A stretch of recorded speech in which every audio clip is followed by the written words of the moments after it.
Hello everyone, नमस्कार। Welcome to monk tutorial.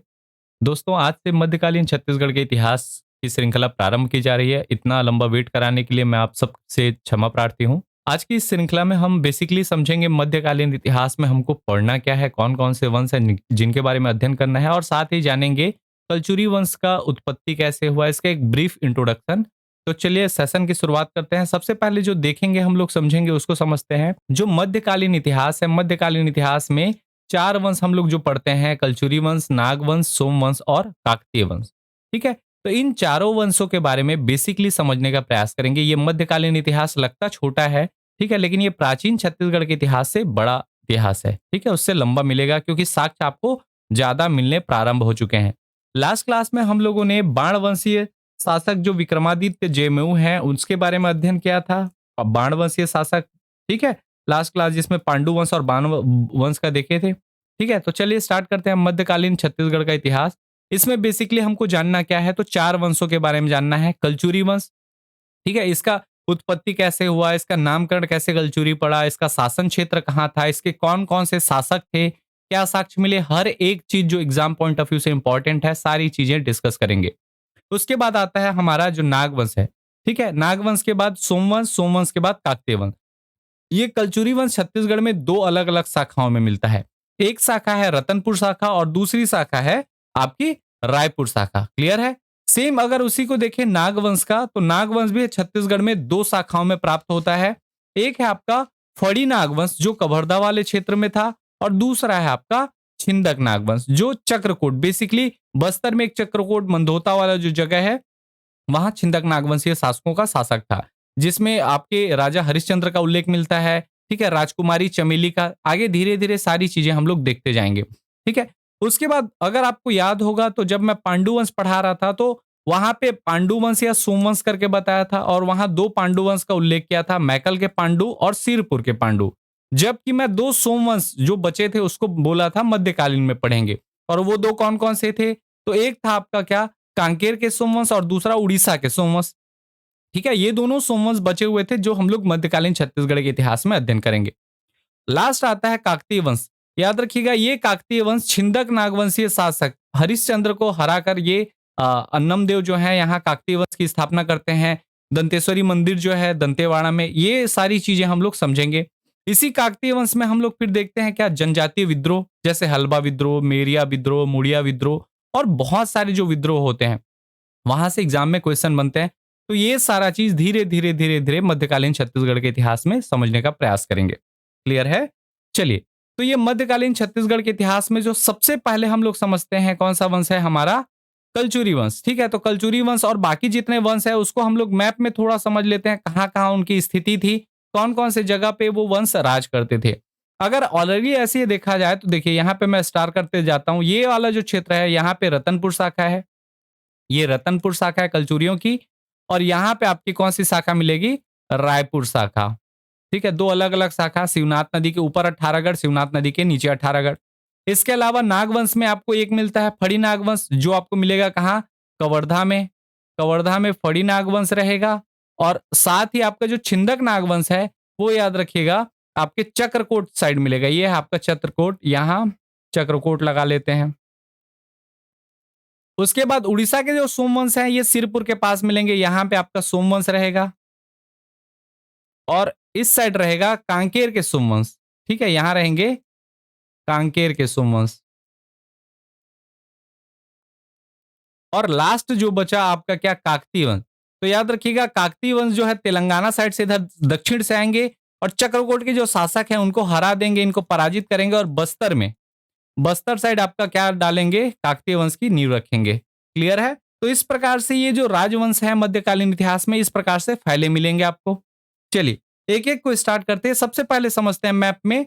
सबसे पहला जो हमारा है वो है रतनपुर शाखा। रतनपुर शाखा कलचुरियों की शाखा थी, याद रखिएगा।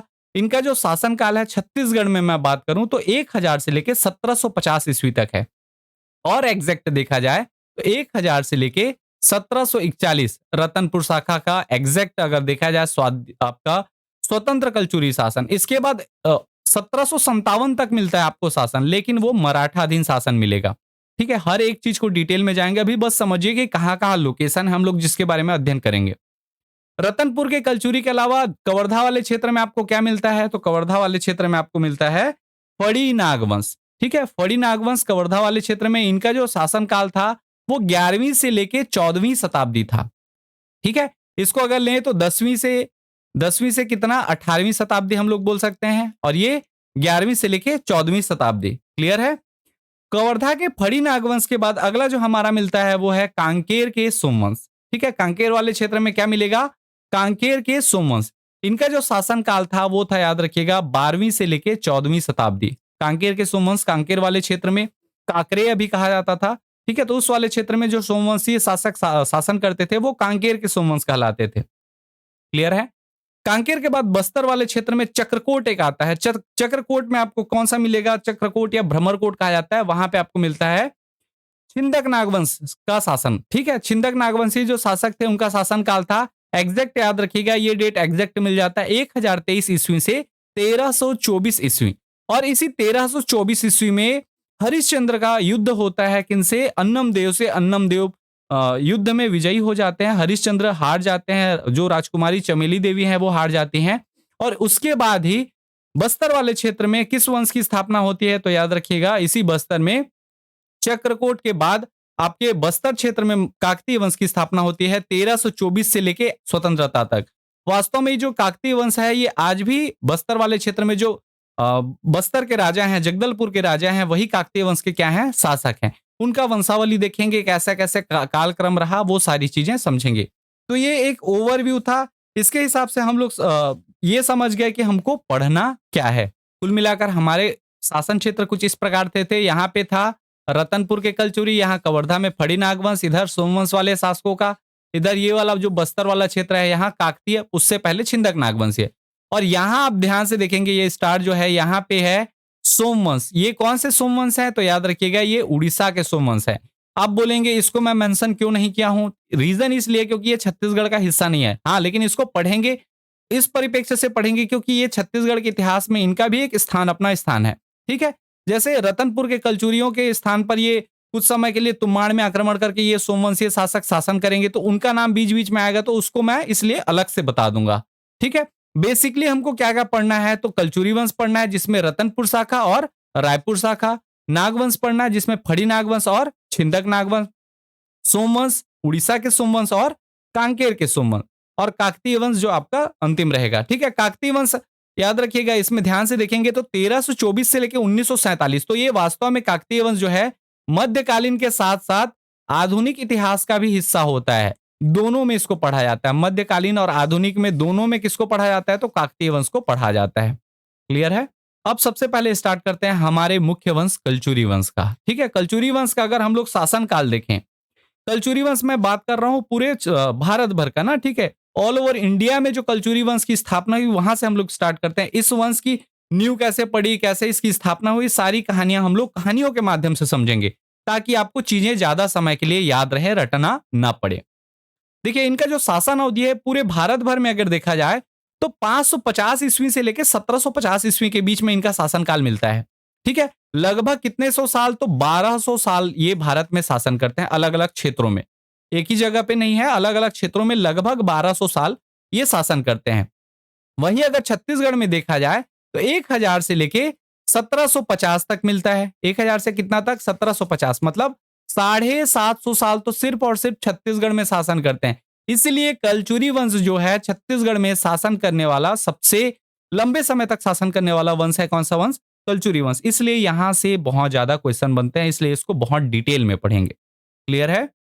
चलिए, कलचुरी वंश में हम लोग को जानना क्या है? पहला चीज, ठीक है, तो इसमें 3 चीजें पहले समझते हैं हम लोग, उसके बाद धीरे धीरे सारी चीजों को समझेंगे। क्या क्या 3 चीजें? तो पहला, इसकी उत्पत्ति कैसे हुई, इसका नामकरण कैसे पड़ा कलचुरी, और इनका जो शासन क्षेत्र था वो कहां कहां था, इसके बारे में समझने का प्रयास करेंगे। बात करें इसकी उत्पत्ति की, तो देखिए इसकी उत्पत्ति के लिए एक कहानी है। पहले उसको मैं मैप में आपको बता देता हूं। एक इंडिया का मैप बना दे रहा हूं मैं, ऐसी रैंडम सा मैप, ताकि आपको समझ आ जाए। देखिए, यहां पे एक नदी बहती है, इस नदी का नाम है नर्मदा नदी। कौन सी नदी? नर्मदा। ठीक है, नर्मदा नदी के तट पर एक जगह था, यहां पे इस जगह का नाम क्या था? महेश्वर। कहानी समझते चलिएगा। नर्मदा नदी के तट पर कौन सा जगह था? महेश्वर। और इस महेश्वर में एक राजा हुआ करते थे, उस राजा का नाम था क्या? राजा महिष्मान। अब राजा जी को क्या हुआ? राजा जी को ख्याल आया कि भैया हमको अपने नाम का एक शहर बसाना है। तो राजा महिष्मान ने क्या किया?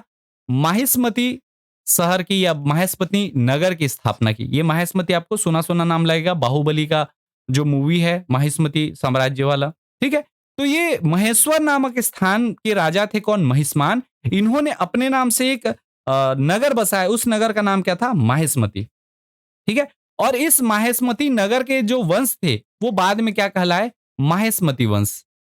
ठीक है, माहेश्मती, इस माहेश्मती नगर के जो वंश निकला वो वंश कहलाया माहेश्मती वंश। ठीक है, और देखिए ये जो माहेश्मती वंश था इसमें दो चीजों का बड़ा महत्व रखते थे। कौन कौन सी दो चीजें? तो एक था घोड़ा, ठीक है, और दूसरा था नाग। क्या क्या? घोड़ा और नाग। घोड़ा को कहा जाता था है, और नाग को कहा जाता था अहि। ठीक, घोड़ा को क्या कहते थे? है, और नाग को अहि। अब ये दोनों नाग और घोड़ा, नाग प्लस घोड़ा, ये दोनों मिलते हैं, दोनों का बड़ा महत्व है। ये दोनों मिलेंगे तो अहि धन है हो जाएगा। अहि धन है बराबर क्या होगा? अहि है। अहि है ही धीरे धीरे क्या बन गया? है। और इस कारण इस वंश का एक नाम मिलता है आपको, है वंश। है वंश कौन कहलाए? तो माहेश्मती वाले कहलाए। रीजन आपको कहानी में बताया और डिटेल में देखेंगे।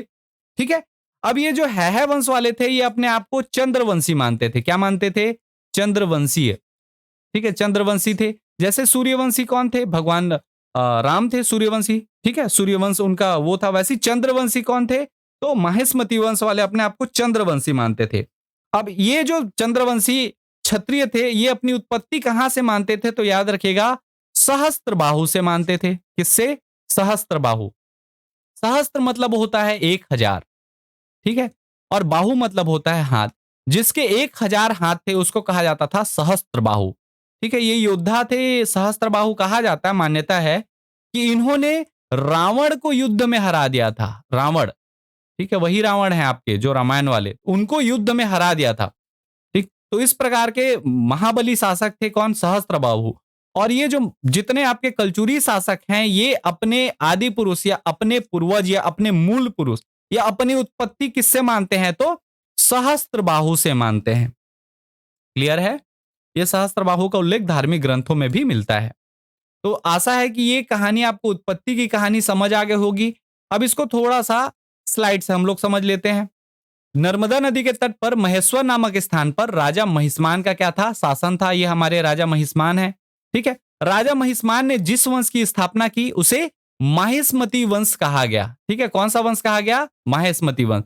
अब यहाँ राजा महिष्मान को लेके वो मत हो जाइएगा, अपना फोटो मैं लगा दिया हूं। ठीक है, प्रभास जी को तो हम अफोर्ड नहीं कर सकते थे फोटो में।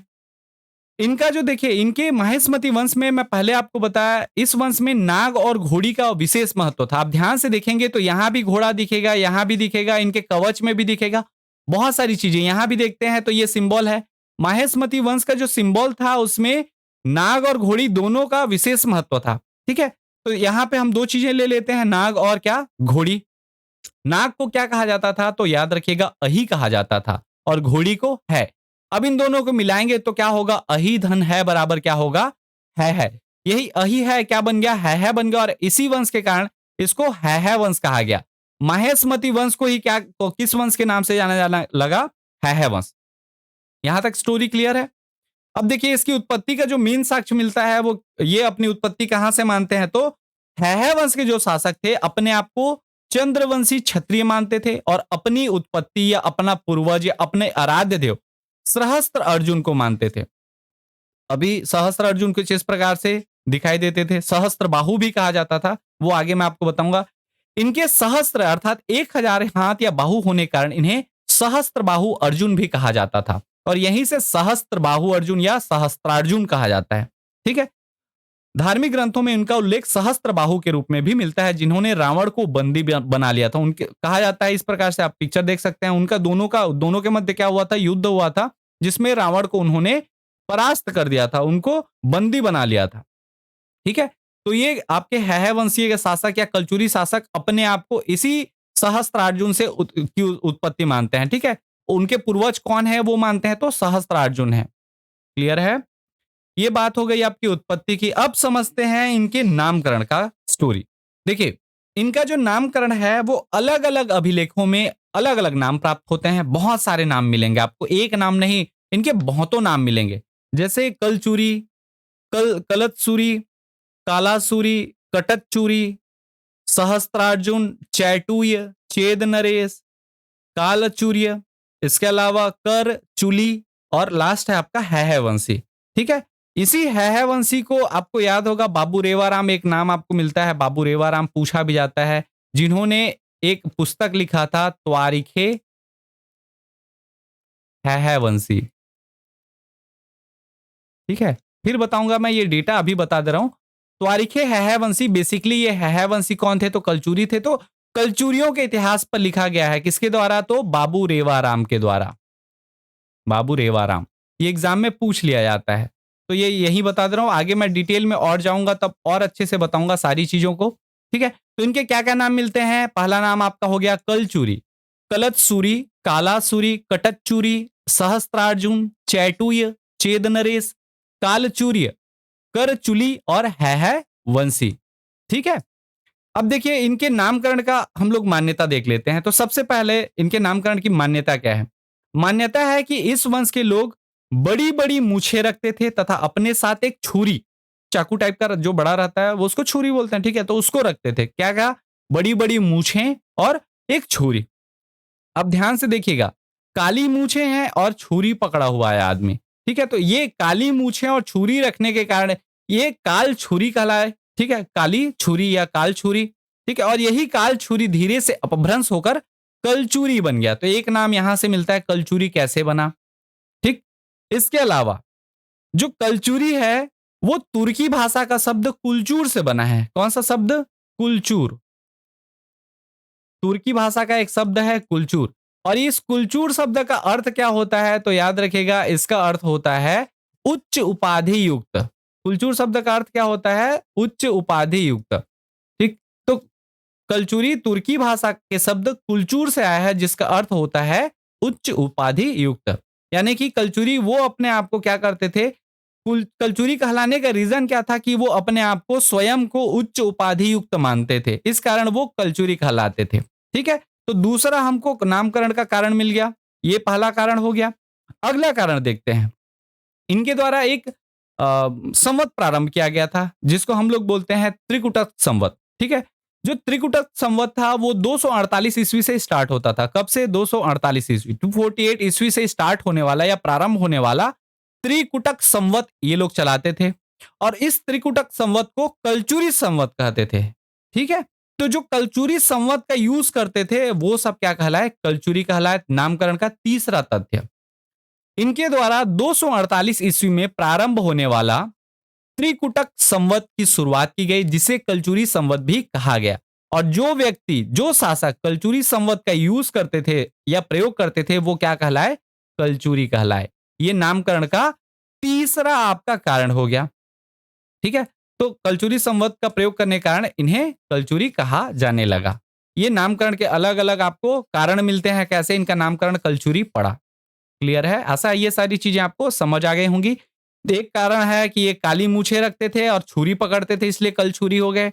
दूसरा, कलचुरी जो है तुर्की भाषा का शब्द कुलचूर से आया है, जिसका अर्थ क्या होता है, उच्च उपाधि युक्त। तो इसके कारण ये अपने आप को उच्च उपाधि युक्त मानते थे, इसलिए इनका नामकरण कलचुरी पड़ गया। और तीसरा और अंतिम कारण क्या है कि ये त्रिकुटक संवत का शुरुआत किए, जो 248 ईस्वी में प्रारंभ होता था। और ये त्रिकुटक संवत क्या कहलाता था, कलचुरी संवत। और कलचुरी संवत का प्रयोग करने के कारण इन्हें कलचुरी कहा जाने लगा। क्लियर है, तो ये नामकरण का तथ्य भी हमारा हो गया। अब कलचुरी वंश का शासन क्षेत्र ऑल ओवर इंडिया, ध्यान रखिएगा हम लोग 550 से 1750 देख रहे हैं, मतलब ये ऑल ओवर इंडिया में हम लोग देख रहे हैं। ठीक है, इंडिया भर में कहां कहां फैले हुए थे, इनका शासन क्षेत्र देख लेते हैं। तो देखिए, कलचुरी के शासन क्षेत्र को बेसिकली हम लोग दो भागों में बांट सकते हैं। ठीक है, कितने भागों में, दो भागों में। एक है आपका मध्य और पश्चिमी कलचुरी और दूसरा है दक्षिणी कलचुरी। सबसे बड़ा ब्रांच कौन सा था तो ये था, सबसे छोटा ब्रांच ये था। ठीक है, ये सबसे बड़ा ब्रांच था।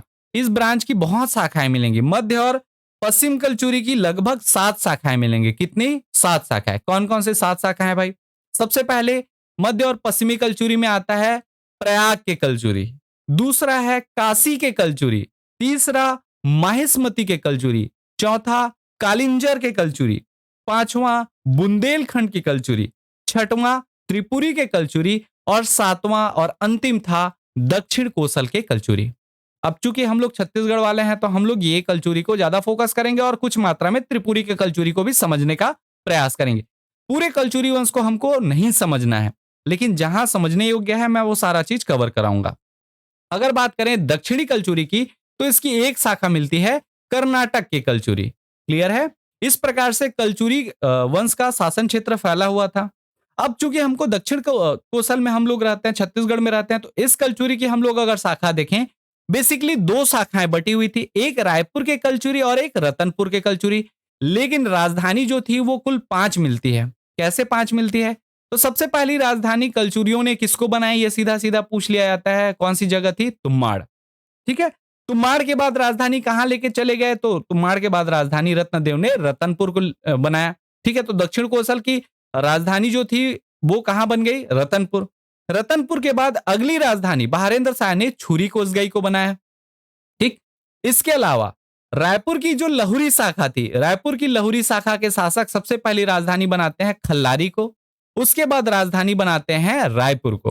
तो इस प्रकार से हमको दक्षिण कोसल में कलचुरियों की 5 अलग अलग ब्रांचेस या 5 अलग अलग राजधानियां मिलती हैं, जिसमें से मुख्य 2 हैं रतनपुर शाखा और रायपुर शाखा। क्लियर है? तो इस प्रकार से इनका एक शासन क्षेत्र मोटा मोटा इन क्षेत्रों पर इन्होंने शासन किया रहा होगा, या इन क्षेत्रों से इनके प्रमाण मिलेंगे। इसका एक हमको मोटा मोटा आकलन मिल जाता है शासन क्षेत्र का अध्ययन करने से।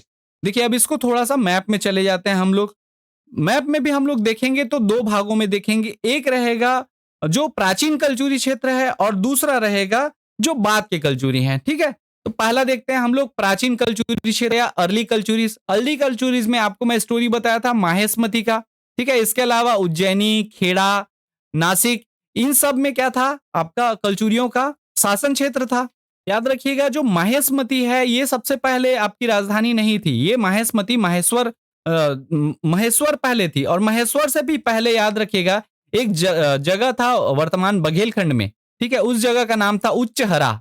ये बहुत कम बुक में आपको मिलेगा। छत्तीसगढ़ ग्रंथ अकादमी की बुक में आपको ये डेटा मिल जाएगा। उच्चहरा जो था ये सबसे प्राचीन कलचुरियों की राजधानी थी। ठीक है। कभी पूछा नहीं है, लेकिन अगर पूछ देता है तो उच्चहरा जो है वर्तमान बघेलखंड का जो क्षेत्र मान सकते हैं आप। ठीक है। बघेलखंड में उच्चहरा नाम का एक जगह था, वो सबसे प्राचीन राजधानी थी कलचुरियों की।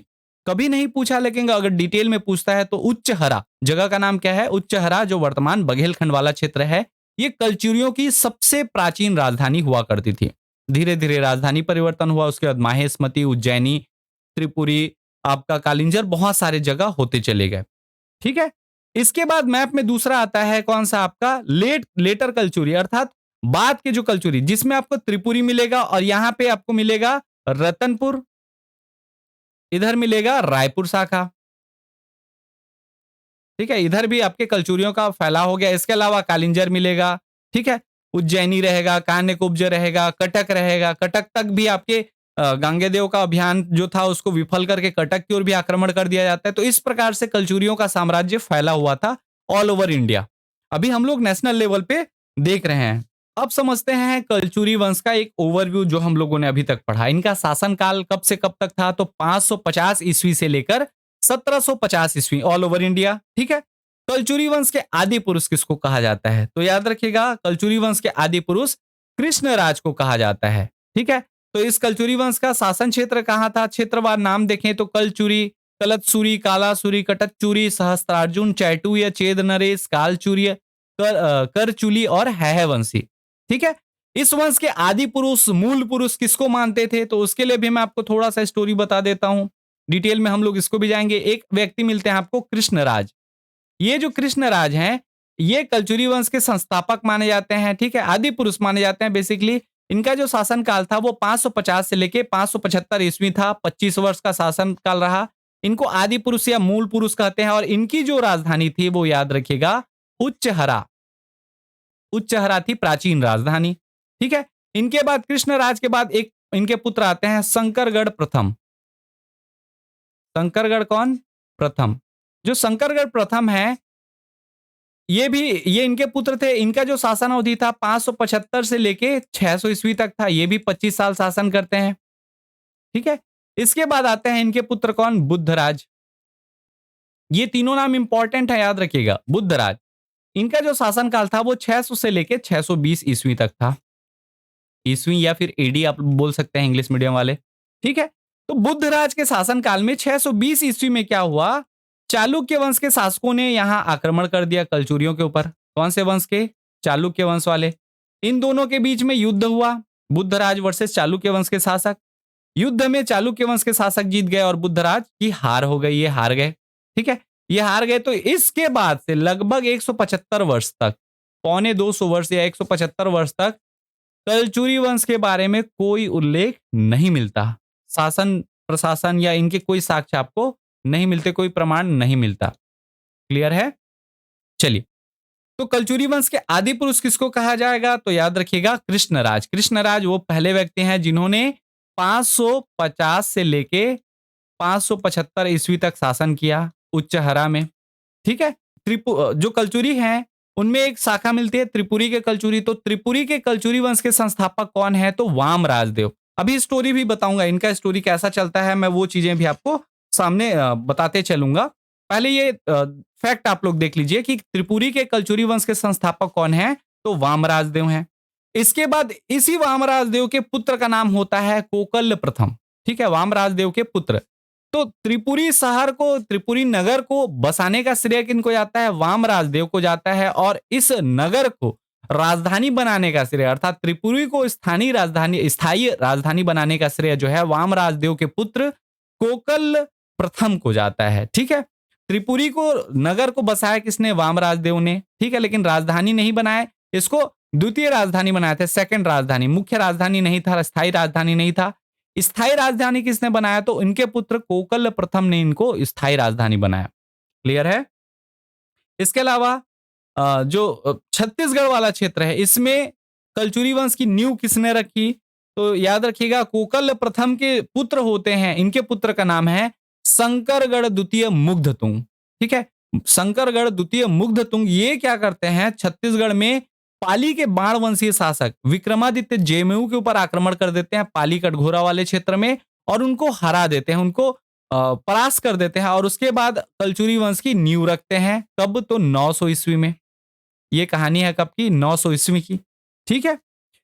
कलचुरी वंश के बारे में और क्या चीजें जाननी है? तो इनकी कुल देवी कौन थी? तो याद रखिएगा कुल देवी इनकी थी गजलक्ष्मी। ठीक है। पांडु वंशीय शासक जो थे वो भी गजलक्ष्मी, सरबपुरी भी गजलक्ष्मी। ठीक। ये किसके उपासक थे? तो याद रखिएगा ये जितने आपको मिलेंगे कलचुरी शासक, ये शैव भक्त थे, शैव धर्मावलंबी थे, मतलब भगवान शिव के उपासक। इससे सीधा सीधा अर्थ निकलता है कि सारे शासक क्या करेंगे? या तो भगवान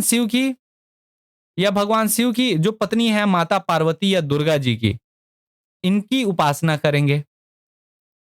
ठीक है। तो आपको शिव मंदिर बहुत सारे मिलेंगे, मंदिर निर्माण कार्य में हम लोग आगे देखेंगे वो सारी चीजें।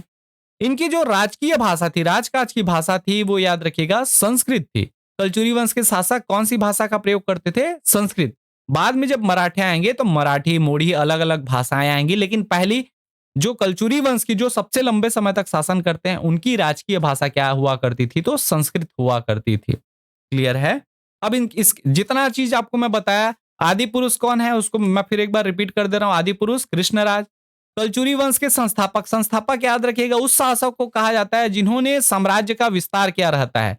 तो सबसे प्रतापी शासक माने जाते हैं, प्रतापियों में से एक कौन? वाम राजदेव। तो ये वाम राजदेव क्या है? इस वंश के संस्थापक माने जाते हैं, वास्तविक संस्थापक। स्थायी राजधानी किसने बनाया? तो वाम राजदेव के पुत्र जो है कोकल प्रथम, उन्होंने त्रिपुरी को स्थानीय राजधानी बनाया। कलचुरी वंश की नींव किसने रखी? तो शंकरगढ़ द्वितीय मुग्धतुंग। अब यहीं पे आपको एक चीज और मैं बता दूं कि छत्तीसगढ़ में कलचुरी वंश की स्थापना अगर पूछा जाए तो यहां पे शंकरगढ़ को नहीं लेना है, यहां लेते हैं कलिंगराज को। आगे की स्लाइड्स में मैं वो भी बताऊंगा, लेकिन यहीं पे मैं बता दे रहा हूं नींव रखने का काम किसने किया? शंकरगढ़। लेकिन स्थापना अगर पूछा जाए तो कलिंगराज ने। क्लियर है? चलिए, भारत के इतिहास में कलचुरी राजवंश का एक महत्वपूर्ण स्थान है, जिन्होंने भारत की किसी न किसी क्षेत्र में 500 ईस्वी से लेकर 1750 ईस्वी तक शासन किया। अर्थात इनकी शासन अवधि लगभग 1200 वर्षों की है, जो किसी भी राजवंश के लिए सर्वाधिक अवधि है। ये सारी चीजें मैं आपको थ्योरी में बोल चुका हूँ, ऑरली बोल चुका हूँ। थ्योरी में इसलिए बता रहा हूँ ताकि आपको नोट्स जो बना रहे हैं उसमें आसानी हो लिखने में। ठीक है।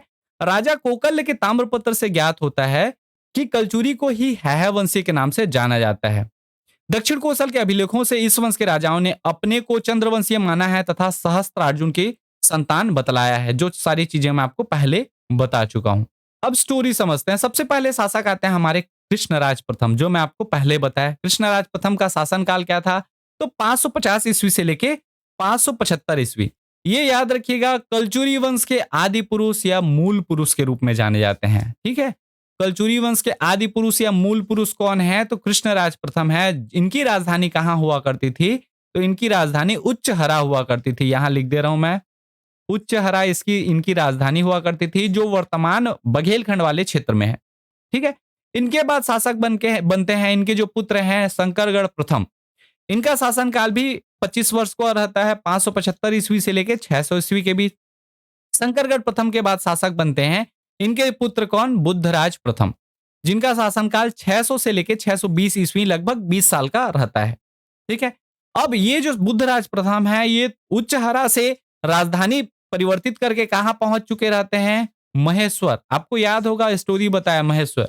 तो महेश्वर के कलचुरी शासक थे, और ये महेश्वर जो है एमपी वाले क्षेत्र में है, मध्य प्रदेश वाले क्षेत्र में है। ठीक है, नर्मदा नदी के तट में।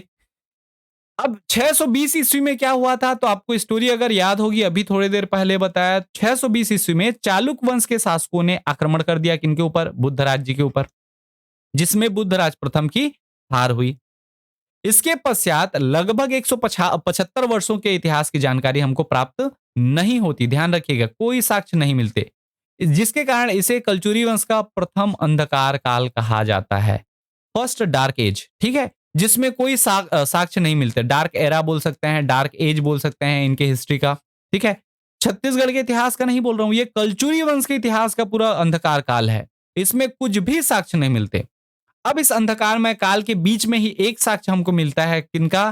तो महिष्मान का। महिष्मान कौन है? तो वही महेश्वर के शासक हैं। क्लियर है? जिन्होंने माहेश्मती नगर बसाया, और ये माहेश्मती के कलचुरी शासक बने। अपने नाम से माहेश्मती नगर बसाया और माहेश्मती के कलचुरी शासक बन गए। ठीक है।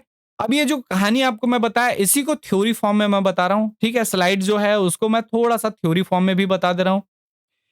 कलचुरी का मूल पुरुष कौन थे? तो कृष्णराज थे, जिन्होंने इस वंश की स्थापना की और 500 से लेकर 575 ईस्वी तक शासन किया। तत्पश्चात उनके जो पुत्र थे शंकरगढ़ प्रथम, उन्होंने 575 से लेकर 600 ईस्वी तक शासन किया, और शंकरगढ़ के बाद उनके पुत्र बुद्धराज 600 ईस्वी से लेकर 620 ईस्वी तक शासन किया। ठीक।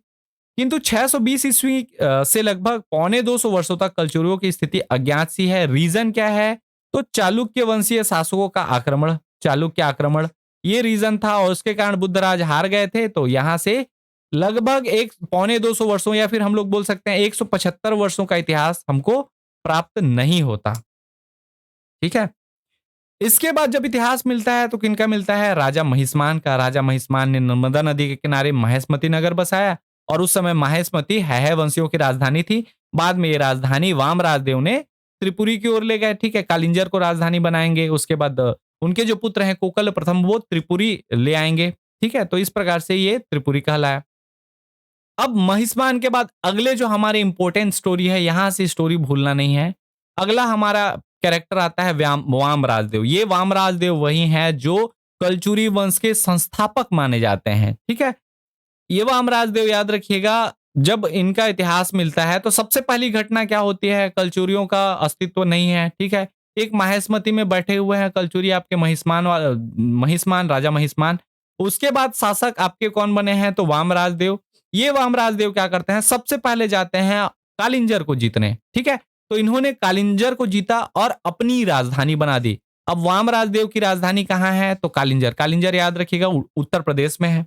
ठीक है, उसके बाद इन्होंने गंगा और गंडक नदी को पार कर सरयू के आसपास को क्षेत्र को भी जीत लिया। उत्तर प्रदेश में ही गंगा और गंडक नदी है, उस नदी को पार करके सरयू के आसपास के क्षेत्र को भी जीत लिया। इनके द्वारा याद रखिएगा, जबलपुर से 6 मील दूर वर्तमान जो तेवर ग्राम है, जिसे प्राचीन काल में त्रिपुरी कहा जाता था, उस नगर को भी इन्होंने ही बसाया था। किसने? वामराज देव ने त्रिपुरी को बसाया और वहां कलचुरी की शाखा स्थापित की। ठीक। और इसी कारण इनको क्या कहा जाता है? त्रिपुरी के संस्थापक भी कहा जाता है। अगर आपको पूछे त्रिपुरी के संस्थापक कौन है, तो वामराज देव हैं। क्लियर है? इसके अलावा याद रखिएगा, जो गंगा और गंडक का क्षेत्र है, ये जो क्षेत्र है, ये सरयू को पार, सरयू के आसपास का जो क्षेत्र है, ये क्या कहा जाता था? सरयू पार क्षेत्र कहा जाता था। सरयू पार, सरयू के उस पार का क्षेत्र सरयू पार कहलाता था। ठीक है। तो ये इन्होंने क्या किया? कालिंजर जीत चुके हैं, तेवर ग्राम अर्थात त्रिपुरी को अपनी एक नगर बसा चुके हैं। त्रिपुरी एमपी में है, मध्य प्रदेश में जबलपुर के समीप है। तो इन्होंने क्या किया? सरयू वाला क्षेत्र बहुत दूर हो रहा है, तो अपने छोटे भाई, इनके छोटे भाई का नाम था युवराज देव प्रथम। वामराज देव के छोटे भाई कौन थे? युवराज देव। इन्होंने अपने छोटे भाई को ये वाला जो क्षेत्र है, अर्थात सरयू के आसपास का जो क्षेत्र वामराज देव ने जिसको जीता था, उस क्षेत्र को अपने छोटे भाई को देकर वहां का शासक बना दिया। तो इस सरयू के आसपास के क्षेत्र के शासक कौन बन गए? युवराज देव प्रथम। ठीक है। इंडियन मैप में अगर हम लोग देखें तो यहां पे मान के चलिए आपका सरयू वाला है, यहां त्रिपुरी है। इस क्षेत्र में ये वाले शासक हैं और इधर कौन है? वामराज देव हैं। अपने भाई को दे दिया कौन सा क्षेत्र? सरयू के आसपास का क्षेत्र। अब ये जो सरयू के आसपास का क्षेत्र है, ये भी किनके अधीन शासन कर रहे थे? तो उनके बड़े भाई के अधीन, वामराज देव के अधीन ही उनका ही शासन था, लेकिन राजा कौन थे? युवराज देव। ठीक है। तो इसके कारण इसको क्या, किस नाम से जाना गया? सरयू पार या सरयू पाली या लहुरी के कलचुरी। ठीक है। सरयू को पार करके जाते थे, इसलिए इसको सरयू पार के कलचुरी या फिर सरयू पाली के कलचुरी, और साथ ही इनके दोनों के बीच में लहू का संबंध था, लहू का अर्थात भाई भाई का संबंध था, इसलिए इसको लहुरी के कलचुरी कहा गया। ठीक है। तो यहां से ध्यान रखिएगा, पूछ लिया जाता है छत्तीसगढ़ में आने वाले जो कलचुरी थे, वो कौन कलचुरी थे? तो लहुरी के कलचुरी। छत्तीसगढ़ की शाखा लहुरी शाखा थी। ठीक है। लहुरी शाखा कैसे होगी आगे और समझेंगे। तो लहुरी नाम होने का कारण आपको पता चला, सरयू पार के कलचुरी बोले या सरयू पाली के कलचुरी या लहुरी के कलचुरी, वो युवराज देव वाला जो ब्रांच है वो कहलाता था। ठीक है। यहां तक क्लियर है? अब इनके एक पुत्र होते हैं त्रिपुरी के, वामराज देव के। ठीक है। इनके पुत्र का नाम था कोकल देव प्रथम। कोकल प्रथम कहा जाता था, और ये कोकल प्रथम बहुत ज्यादा प्रतापी शासक हैं। याद रखिएगा, इनका उल्लेख बिल्हारी अभिलेख में भी है और इनके बहुत सारे विजय गाथा का उल्लेख मिलता है। इन कोकल प्रथम के कुल 18 पुत्र थे। कितने पुत्र? 18 पुत्र। ठीक। सेम आपके जो आपके युवराज देव प्रथम है, इनके पुत्र का नाम क्या रहता है? तो इनके पुत्र का नाम लक्ष्मण राज द्वितीय रहता है। युवराज देव के पुत्र कौन है? लक्ष्मण राज। और वामराज देव के पुत्र कौन है? कोकल प्रथम। इस प्रकार से ये स्टोरी चल रहा है पैरेलली दोनों भाइयों का। ये दोनों कोकल प्रथम और लक्ष्मण राज, ये दोनों भी क्या है? भाई हैं, चचेरे भाई। क्लियर है? चलिए आगे, इसके बाद स्टोरी में हम लोग आगे बढ़ते हैं कोकल प्रथम की स्टोरी की ओर और लक्ष्मण राज द्वितीय की स्टोरी की ओर। कोकल प्रथम का याद रखिएगा, बिल्हारी अभिलेख में इनकी विजय गाथा का वर्णन मिलता है। कौन सा अभिलेख? बिल्हारी अभिलेख। और यह पूछा जा चुका है, बिल्हारी अभिलेख। ठीक है। यह इस वंश के सबसे प्रतापी शासक माने जाते हैं। ठीक है। वामराजदेव प्रतापी थे, उनसे भी प्रतापी हो गए। इन्होंने बहुत सारे विजय अभियान चलाए और बहुत सारे क्षेत्रों को विजित किया। ठीक। त्रिपुरी को इन्होंने क्या किया? वामराजदेव ने त्रिपुरी शहर बसाया था, लेकिन उनके पुत्र कोकल प्रथम ने त्रिपुरी को स्थायी राजधानी बना दिया। तो त्रिपुरी को स्थायी राजधानी बनाने का श्रेय भी किनको जाता है? कोकल प्रथम को। इन कोकल प्रथम के कुल 18 संतानें थे, 18 बच्चे थे, जिसमें से सबसे बड़े पुत्र का नाम क्या था? तो याद रखिएगा, शंकरगढ़ द्वितीय मुग्धतुंग। जी हां, ये वही शंकरगढ़ द्वितीय मुग्धतुंग है जिन्होंने पाली क्षेत्र पर आक्रमण किया। ठीक है। तो इनके बारे में थोड़ा स्टोरी समझ लेते हैं। 900 ईस्वी में त्रिपुरी की गद्दी पर ये बैठते हैं। कब? 900 ईस्वी में। और जैसे ही बैठते हैं, अपने पिता की तरह प्रतापी शासक कैसे बनोगे आप? तो ज्यादा साम्राज्य विस्तार करो। ठीक है। तो जैसे ही गद्दी पर बैठते हैं, साम्राज्य विस्तार हेतु आसपास के क्षेत्रों को आक्रमण करने लग जाते हैं। ठीक। मुग्धतुंग ने दक्षिण कोसल क्षेत्र के बाण वंशीय शासक विक्रमादित्य जनेऊ को क्या किया? युद्ध में पराजित कर दिया। ठीक। लेकिन ये स्वयं वहां क्या नहीं करता? शासन नहीं करता। यह स्वयं शासन करने के बजाय अपने अनुजों को इस क्षेत्र का मंडलाधिपति बना दिया और वह स्वयं त्रिपुरी लौट गया, जिसकी राजधानी कहाँ थी? तो माड़ थी। याद रखिएगा, विक्रमादित्य जनेऊ की राजधानी कहाँ थी? तो पाली थी, लेकिन पाली को राजधानी नहीं बनाएंगे। आपके शंकरगढ़ द्वितीय विक्रमादित्य जनेऊ को हराएंगे और राजधानी बना देंगे कहाँ? तो माड़। और उसके बाद अपने छोटे भाई, अपने अनुजों को यहाँ का मंडल अधिपति या मंडलाधिपति बना देंगे और स्वयं कहाँ, क्योंकि चूंकि राजा बन चुके हैं तो स्वयं कहाँ लौट जाएंगे? त्रिपुरी लौट जाएंगे अपने शासन के देखने के लिए। ठीक है। लगभग 950 ईस्वी में स्वर्णपुर, जिसको वर्तमान सोनपुरी बोलते हैं, उड़ीसा वाले क्षेत्र से, वहां के सोमवंशीय राजाओं ने कलचुरियों की इस शाखा के ऊपर तुम्बाड़ पर आक्रमण कर दिया और उनको मार भगाया और इस क्षेत्र पे अपना वर्चस्व जमा लिया। अब इसको थोड़ा सा मैं मैप के फॉर्म में बता रहा हूं, फिर इसी में आऊंगा। ठीक है। अगर हम लोग यहां देखते हैं, छत्तीसगढ़ का एक नक्शा मैं रफ वाला बना दूं। ठीक है। यहां है आपका, मान के चलिए, तुम्बाड़। ये है आपका क्या? ये है आपका त्रिपुरी। और ये याद रखिएगा, सरयू पार कलचुरी। दो अलग अलग बता रहा हूं। यहां आपको मिलेगा, यहां इस क्षेत्र में सोमवंशीय शासकों का सोमवंश। ठीक। इस तुम्बाड़ में किसका शासन है? तो बाण वंशीय शासकों का शासन है। ठीक है, अर्थात विक्रमादित्य जनेऊ है। अब स्टोरी समझते चलिएगा। त्रिपुरी से आपके शासक निकलते हैं, किसके लिए? कौन से शासक? तो शंकरगढ़। त्रिपुरी से कहां जाएंगे? शंकरगढ़ द्वितीय मुग्धतुंग। ये जाएंगे तुम्बाड़, आपका वर्तमान पाली वाला क्षेत्र पहले। ठीक है, इसको तुम्बाड़ नहीं लिखना चाहिए, इसको मैं लिख देता हूं पाली। शंकरगढ़ द्वितीय क्या जाएंगे? पाली जाएंगे और बाण वंशीय शासक विक्रमादित्य जनेऊ को पराजित कर देंगे और ये राजधानी पाली से परिवर्तित करके कहां ले जाएंगे? तुम्बाड़। क्लियर है? अब कलचुरियों का हो गया।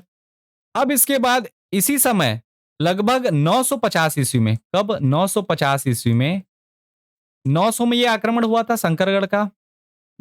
950 ईस्वी में ये जो सोमवंशीय शासक हैं, ये लोग तुम्बाड़ के ऊपर आक्रमण कर देते हैं और यहां तुम्बाड़ के जो शासक थे, कलचुरी शासक, उनको पराजित कर देते हैं। ठीक है। अब किसका शासन हो चुका है? तो सोमवंश का शासन है तुम्बाड़ पर। ये चीज देखते हैं सरयू पाली वाले जो क्षेत्र हैं, सरयू पार वाले।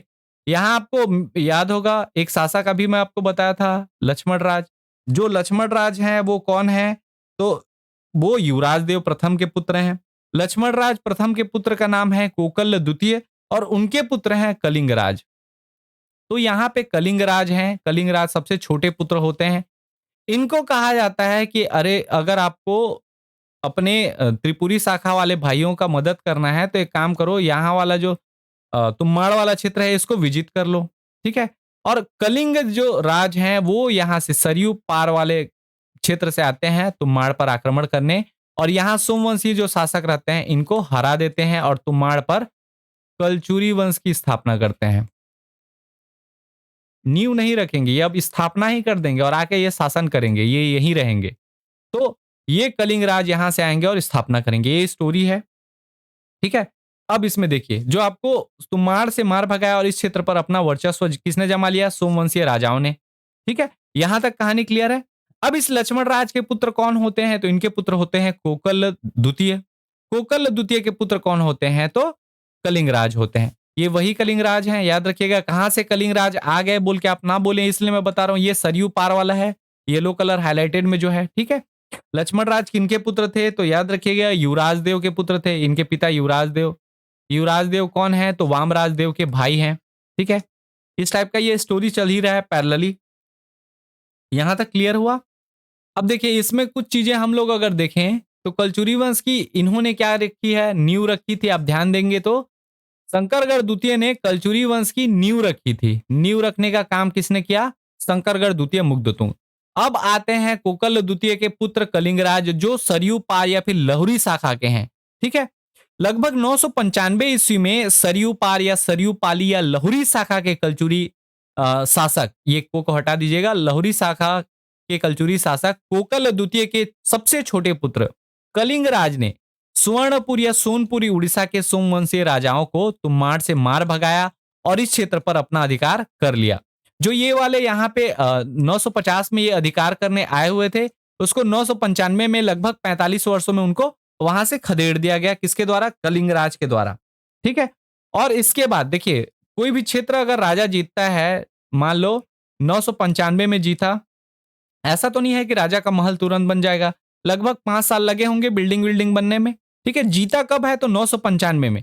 और यहां आके शासन कब से करेंगे तो 1000 ईस्वी में तुम्बाड़ नगर को अपनी राजधानी बनाते हुए छत्तीसगढ़ में कलचुरी वंश की स्थापना की। किसने की तो कलिंग राज ने की। ये नाम इंपॉर्टेंट है, याद रखिएगा।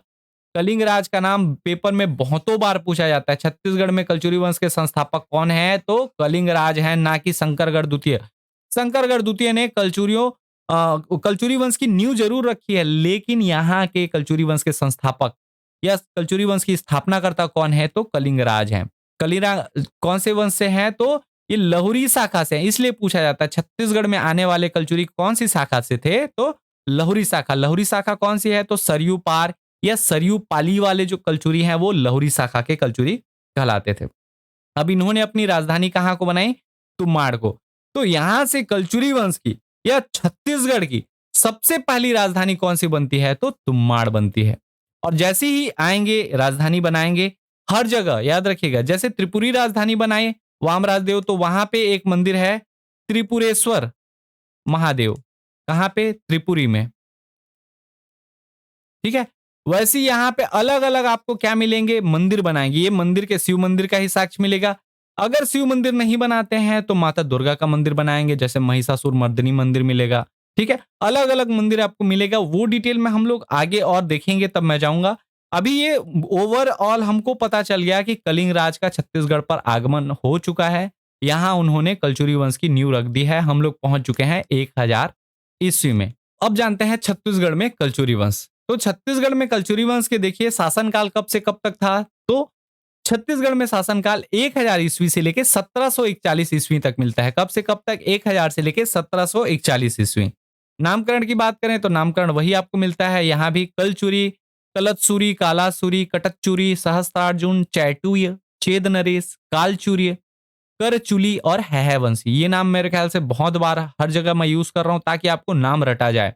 कलतचूरी, कलतसूरी, कालासुरी, कटकचूरी, सहस्त्रार्जुन, चैटुय, चेद नरेश, कालचूर्य, करचुली और है वंशी। ठीक है, छत्तीसगढ़ में कलचुरी वंश की नींव किसने रखी अभी हम लोग देखें। नींव रखने वाले कौन है तो शंकरगढ़ द्वितीय मुग्धतुंग। इन्होंने छत्तीसगढ़ में कलचुरी वंश की नींव रखी। ये वर्ड याद रखिएगा, फाउंडेशन का कार्य। लेकिन छत्तीसगढ़ में कलचुरी वंश के वास्तविक संस्थापक अगर पूछा जाए तो कौन है, कलिंग राज हैं। कलिंग राज पेपर में बहुतों बार पूछे गए हैं, ये इंपॉर्टेंट नाम है। छत्तीसगढ़ में कलचुरी वंश के वास्तविक संस्थापक कौन है तो कलिंग राज। ठीक है, छत्तीसगढ़ में कलचुरी वंश के अंतिम शासक जो टू दी पॉइंट पूछ लिया जाता है वो कौन है तो अंतिम शासक हैं रघुनाथ सिंह। याद रखिएगा, अंतिम कलचुरी शासक कौन है, रघुनाथ सिंह है। लेकिन अंतिम स्वतंत्र ये है ना। ठीक है, मराठों अधीन प्रथम कलचुरी शासक तो कौन मिलेंगे आपको, सेम रघुनाथ सिंह मराठों के अधीन मिलेंगे। और मराठों के अधीन या फिर संपूर्ण कलचुरियों के अंतिम शासक जो है वो कौन है तो मोहन सिंह है। ठीक है, इसका स्टोरी हम लोग और डिटेल में समझेंगे, सारी चीजों को धीरे धीरे समझते जाएंगे। एक ही वीडियो में देखेंगे तो बहुत सारा आपका वीडियो बहुत लेंदी हो जाएगा। ठीक है, तो इस कलचुरी वंश के प्रसिद्ध कवि कौन है, याद रखिएगा गोपाल मिश्र इस वंश के प्रसिद्ध कवि माने जाते हैं छत्तीसगढ़ वाले क्षेत्र में। लास्ट में हम लोग जान लेते हैं कौन कौन से कलचुरी शासक हैं जिनके बारे में हमको पढ़ना है। तो कलचुरियों की जो रतनपुर शाखा है उसके प्रमुख शासकों का क्रम, कौन कौन से शासक हैं, इनके कोड भी मैं आगे बताऊंगा। जैसे बेसिकली हम कैसे याद रखते हैं उसको मैं आगे की क्लास में बताऊंगा। अभी बस ये जान लीजिए कौन कौन से शासक पढ़ेंगे। तो शासकों का क्रम आपको मिलता है कलिंगराज, कमलराज, रत्नदेव प्रथम, पृथ्वीदेव प्रथम, जाज्जल्यदेव प्रथम। ध्यान रखिएगा, कलिंगराज वही शासक हैं जो जिनको वास्तविक संस्थापक माना जाता है। इनके बाद इनके पुत्र होते हैं कमलराज। कमलराज के बाद द्ध्यान रखिएगा आरपीजे, आरपीजे करके याद रखिएगा, रत्नदेव, पृथ्वीदेव, जाज्जल्यदेव। सेम उसके बाद अगला है रत्नदेव द्वितीय, पृथ्वीदेव द्वितीय, जाज्जल्यदेव द्वितीय। तो यहाँ पे आरपीजे, फिर उसके बाद क्या आएगा आरपीजे। कुछ नहीं है आपका, याद रखिएगा जो भी शासक रहते हैं अपने दादा के नाम से अपने पुत्र का नाम रख देते हैं। अपने दादा का नाम, जैसे जाज्जल्यदेव प्रथम के दादा कौन है तो रत्नदेव प्रथम, तो उन्होंने रत्नदेव द्वितीय रख लिया। आरपीजे, आरपीजे। और जाज्जल्यदेव के भाई का नाम रहता है, ये भाई है ना, इनके भाई कौन है जगतदेव। क्लियर है। अब इस जगतदेव के पुत्र होते हैं, इनके पुत्र का नाम रखा जाता है रत्नदेव तृतीय। इसके बाद शासक मिलते हैं आपको प्रतापमल। फिर बीच में शासकों का क्या होता है क्रम आपको नहीं मिलता, अंधकारमय काल आ जाता है। उसके बाद शासक फिर मिलते हैं आपको बहारेंद्र शाह, कल्याण शाह, तखत सिंह, राज सिंह, सिरदार सिंह, रघुनाथ सिंह, मोहन सिंह। लेकिन बहारेंद्र शाह और कल्याण शाह के बीच में भी आपको बहुत सारे शासक यहाँ बीच में मिलेंगे। ठीक है, तो अभी देखिए बेसिक आपको इतने शासकों के बारे में तो एटलीस्ट जानना ही है। अंदर वाले नाम जितने हैं, बाबू रेवाराम के अनुसार कौन कौन से शासक थे, ठीक है, गोपाल मिश्र के अनुसार कौन कौन से शासक थे, सारी चीजें डिटेलिंग में हम लोग जाएंगे। तो हमारे रतनपुर के कलचुरी शाखा के प्रमुख शासक कौन कौन से हैं, नाम कम से कम आपको याद रहे ताकि आगे की क्लास में आपको आसानी हो। के अर्थात कलिंगराज कमलराज, आरपीजे, आरपीजे अर्थात रत्नदेव प्रथम, पृथ्वीदेव प्रथम, जाजलदेव प्रथम। फिर उसके बाद आरपीजे अर्थात रत्नदेव द्वितीय, पृथ्वीदेव द्वितीय, जाजलदेव द्वितीय और उसके बाद जगत देव। अगला है आरपी, ठीक है, जे नहीं रहेगा इसमें, आरपी, जे पहले आ चुका है जगत देव। तो ये आप कर सकते हैं के आरपीजे, आरपीजे, जेआरपी, ये हो गया। उसके बाद बीकेटी, बीकेटी अर्थात बहारेंद्र शाह, कल्याण शाह, तखत सिंह, आरएसआरएम, ऐसा कोड रखिएगा। अब इसको मैं आपको रिवाइज कराने के लिए मैं अगर बताऊं के आरपीजे, आरपीजे, जेआरपी, ठीक है, बीकेटी, आरएस, आरएम। मैं यहां नाम भी लिख रहा हूं। के से क्या होगा तो याद रखिएगा, के से कलिंगराज। दूसरे के से क्या होगा तो के से कमलराज। आर से रत्नदेव प्रथम। पी से पृथ्वीदेव प्रथम। जे से जाजल्यदेव प्रथम। ये प्रथम प्रथम वाले हो गए, ये आरपीजे हो गया आपका। दूसरा आरपीजे को देखते हैं, यहां पे सेम चीज लिखना है, रत्नदेव द्वितीय, जाजल्यदेव, सॉरी, पी से होता है आपका पृथ्वीदेव द्वितीय और जाजल्यदेव द्वितीय। ठीक है, इसके बाद जे से याद रखिएगा जगत देव, जगत देव या जगत देव। ठीक, आर से क्या होगा रत्नदेव तृतीय और पी से याद रखिएगा प्रतापमल। बी के टी, बी से याद रखिएगा बहारेंद्र शाह, बहारेंद्र शाह। के से कल्याण शाह। टी से तखत सिंह, जिन्होंने तखतपुर शहर बसाया था, बहुत सारे डिटेल हैं। ठीक है, आर से याद रखिएगा, आर से मिलते हैं आपको क्या, राज सिंह। एस से सिरेदार सिंह या सरदार सिंह भी रहता है, सिरेदार सिंह। आर से रघुनाथ सिंह। इनके ही शासनकाल में 1741 में मराठों का आक्रमण होता है और अंतिम आपको कलचुरी शासक मिलेंगे कौन, मोहन सिंह। बेसिक इनके बारे में हमको पढ़ना है। तो ये आपका ओवरव्यू हो गया। मेरे ख्याल से कोड भी आपको रटा जाएगा, के आरपीजे, आरपीजे, जेआरपी, बीकेटी, आरएस, आरएम। ठीक है, ये इस प्रकार का कोड है और वही आपको यहाँ पे भी आपको सेम नाम मिलेगा। आशा है कि ये सारी चीज आपको समझ आ गई होगी। ये हमारे कुछ सोशल साइट्स हैं जिसमें आप हमें फॉलो कर सकते हैं। इसका नोट्स जो है, नोट्स की डिमांड आपको करते हैं जितने लोग भी, मैं आपको बता दूं नोट्स पीडीएफ में प्रोवाइड नहीं करता। आपको चाहिए तो किंडल एडिशन आपको मिल जाएगा। ठीक है, नोट्स प्रोवाइड नहीं करने का कारण यही है कि कुछ जो है वो आपका कंटेंट स्टोल कर लेते हैं, मैं रीजन वही है। ठीक है, तो जो अगर ये सब कर रहे हैं उनके लिए नहीं दे रहा हूं। आपको चाहिए किंडल एडिशन में अवेलेबल है, वहां आप कॉपी पेस्ट नहीं कर सकते मेरा मटेरियल, इसलिए किंडल पे आप जाइए, बहुत कम प्राइस में आपको सारे नोट्स मिल जाएंगे। ठीक है, अगली क्लास में हम लोग जानेंगे कलचुरी वंश के भाग 2 में, जिसमें हम लोग बेसिकली समझेंगे आपके कलिंगराज से जैसे वंशावली चढ़ते जाएगा। ठीक है, कलिंगराज के बाद कमलराज, रत्नदेव प्रथम, पृथ्वीदेव प्रथम, जाजलदेव प्रथम और सारे शासकों का एक एक सबके शासनकाल के बारे में समझेंगे, कौन कौन सी स्थापत्य का विकास हुआ, कैसा कैसे घटनाएं हुई। ठीक है, सारी चीजों को समझने का प्रयास करेंगे। आशा है कि ये वीडियो आपको पसंद आया होगा। अगर वीडियो पसंद आता है तो प्लीज वीडियो को लाइक करें। चैनल पर आप नए हैं तो चैनल सब्सक्राइब करें। आपके प्रीसियस जो राय हैं वो कमेंट के माध्यम से हमें जरूर कमेंट करके बताएं। मिलते हैं अगले वीडियो लेक्चर में, तब तक के लिए जय हिंद, जय भारत, वंदे मातरम।